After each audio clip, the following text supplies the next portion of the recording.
السلام علیکم ورحمۃ اللہ۔ ناظرین، آپ دیکھ رہے ہیں TLP تیز نیوز۔ ناظرین، اس وقت کی بہت ہی بڑی اور اہم خبر سے آپ کو آگاہ کریں کہ پارلیمانی کمیٹی برائے قومی سلامتی کا اجلاس جو ہے وہ شروع ہو چکا ہے، اور اس کے ساتھ ہی آپ کو بتاتا چلوں کہ آرمی چیف قمر جاوید باجوہ اور پارلیمنٹ ہاؤس میں جو ہے وہ پہنچ چکے ہیں۔ اس کے ساتھ آپ کو بتاتا چلوں کہ ذرائع کا کہنا ہے TLP سے معاہدے پر ممبرز پارلیمنٹ کو اعتماد میں لیا جائے گا، اور اس کے ساتھ آپ کو بتاتا چلوں کہ چاروں وزرائے اعلیٰ بھی پارلیمنٹ قومی سلامتی کمیٹی اجلاس میں شریک ہو چکے ہیں۔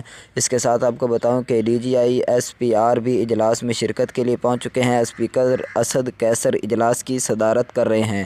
ناظرین، اس وقت کی بہت ہی بڑی اور اہم خبر سے آپ کو آگاہ کریں کہ فرانسیسی سفیر کا جو معاملہ ہے الحمدللہ وہ پارلیمنٹ میں پیش ہو چکا ہے، تو اس پر جو ہے وہ بحث ہوگی۔ اس کے ساتھ آپ کو بتاتا چلوں کہ army chief general Qamar Javed Bajwa جو پارلیمنٹ ہاؤس میں پہنچ چکے ہیں۔ اس کے ساتھ آپ کو بتاؤں کہ TLP سے معاہدے پر ممبرز پارلیمنٹ کو اعتماد میں لیا جائے گا۔ ذرائع کا کہنا ہے کہ چاروں وزرائے اعلیٰ بھی پارلیمانی قومی سلامتی کمیٹی اجلاس میں شریک ہیں۔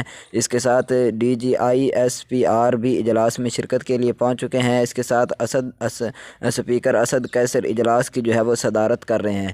ناظرین، یہ تھی اب تک کی تازہ ترین اپڈیٹ۔ مزید تحریک لبیک کی خبروں کے لیے دیکھتے رہیں TLP تیز نیوز۔